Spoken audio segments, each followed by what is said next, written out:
सभी दोस्तों का फिर से स्वागत है इंडिया के largest question paper and solution providing channel पे। दोस्तों ये जैक बोर्ड का 10th क्लास का पेपर है जो इसकी बात कर रहे हैं हम। और 2012 में ये एग्ज़ाम हुआ था, उसका क्वेश्चन पेपर है।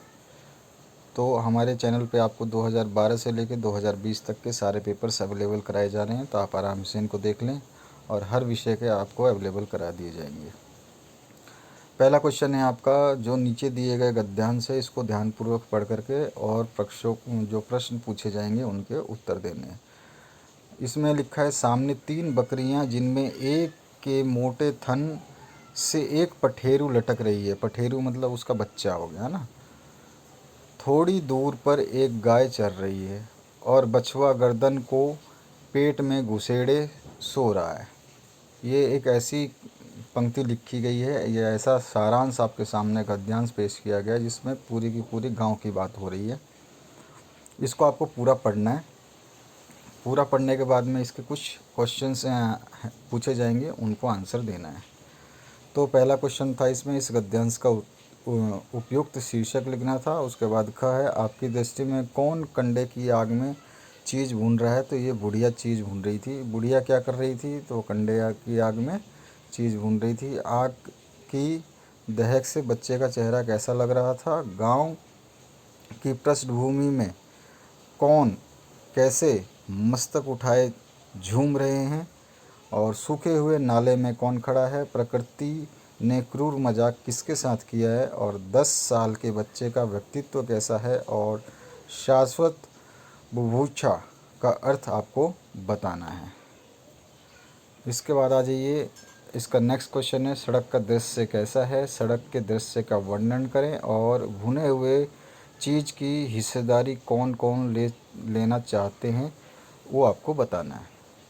उसके बाद फिर से आपको एक अपठित गद्यांश है जिसमें ईश्वर का नाम दीनबंधु के ऊपर ईश्वर का है। ये यदि हम वास्तव में आस्तिक है तो ईश्वर भक्त हैं और हमारा पहला धर्म है।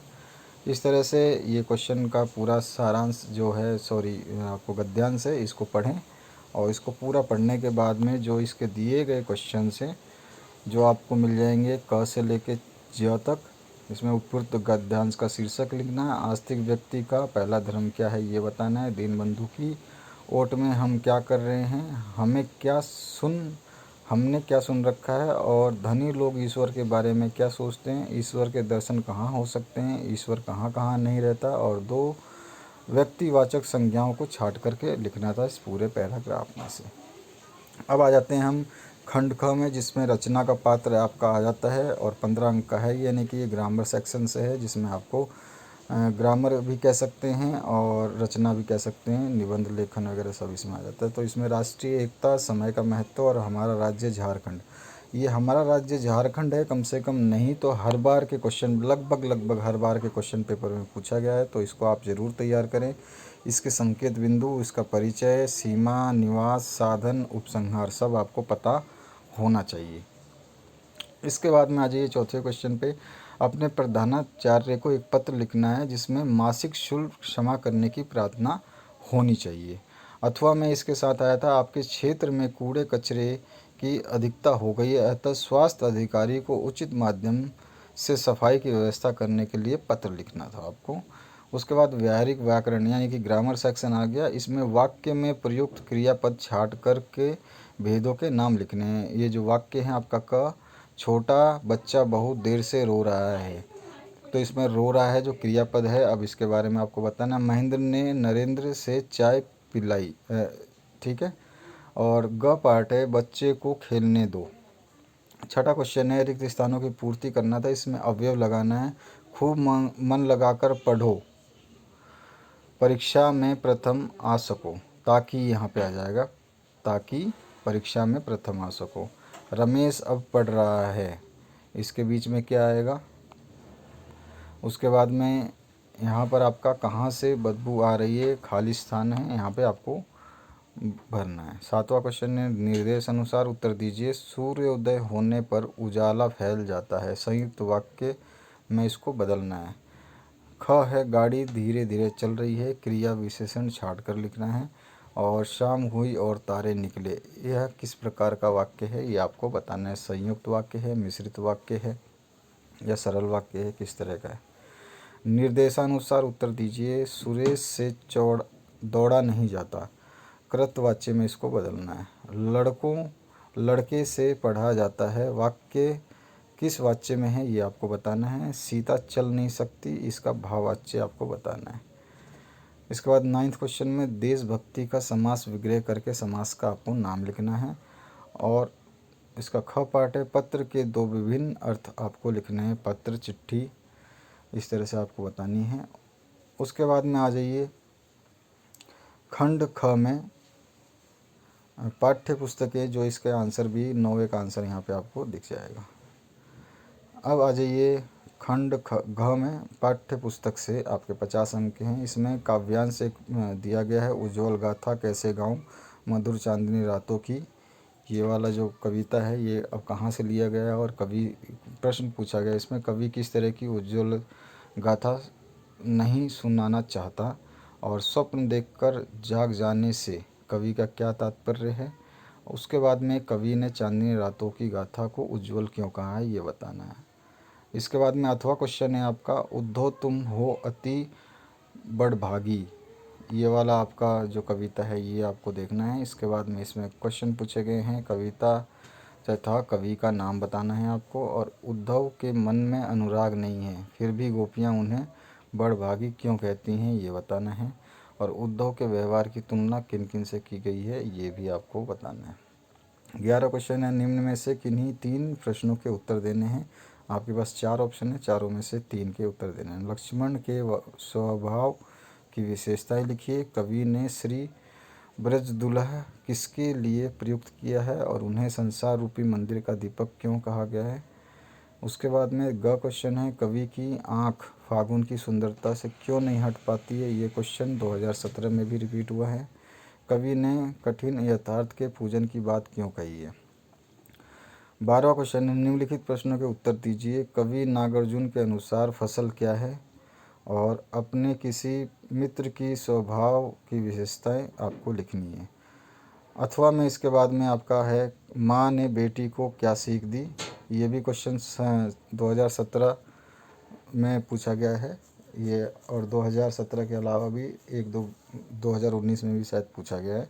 गोपियों द्वारा उद्धव को भाग्यवान कहने में क्या व्यंग्य निहित है ये आपको बताना है।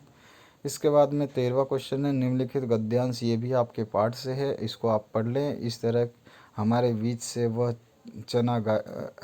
चला गया जो हम में से समय अधिक छायादार फल फूल गंध से भरा और सबसे अलग सबका होकर सबसे ऊंचाई पर मानवीय की दिव्य चमक से लहराया खड़ा था।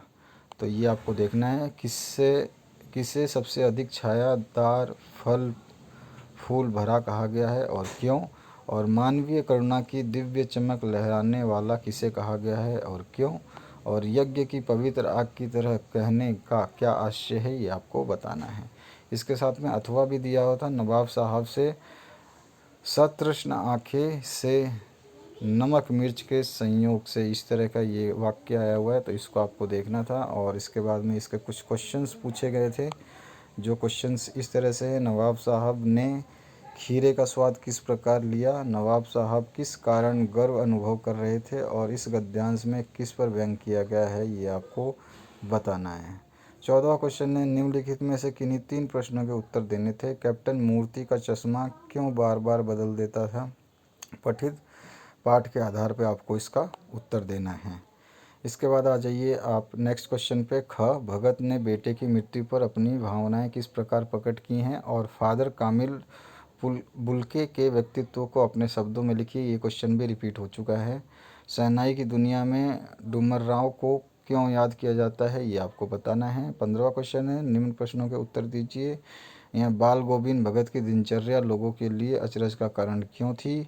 और हालदार साहब हमेशा चौराहे पर रुकते और नेताजी को क्यों निहारते ये आपको बताना है। अथवा में इसके बाद में क्वेश्चन है, किन महत्वपूर्ण आवश्यकताओं की पूर्ति के लिए सुई धागे की आविष्कार हुआ है। ये 2017 में भी पूछा गया है। बाल गोविंद भगत ने पुत्रवधू की माई को पुनर्विवाहित का आदेश क्यों दिया था? 2019 और 18 के क्वेश्चन पेपर में भी ये मिल जाएगा आपको। कभी खेत तो कभी रंगीन पताकाओं का फहराना किन किन अलग अवसरों की ओर संकेत करता है, ये आपको बताना है। अथवा में हिरोशिमा की घटना विज्ञान का भयानक दुरुपयोग है। आपकी दृष्टि में विज्ञान का दुरुपयोग कहाँ कहाँ किस तरह से हो रहा है, ये आपको बताना है आपकी दृष्टि में। तो आप अपनी मर्ज़ी से लिख सकते हैं। 17वां क्वेश्चन है, लास्ट क्वेश्चन है ये आपका। इसके बाद में मैं आपको बता दूँ, इसकी पीडीएफ आपको मिल जाएगी, तो पीडीएफ आप डाउनलोड भी कर सकते हैं। पूजा पाठ करने के बाद बाबूजी क्या करते थे?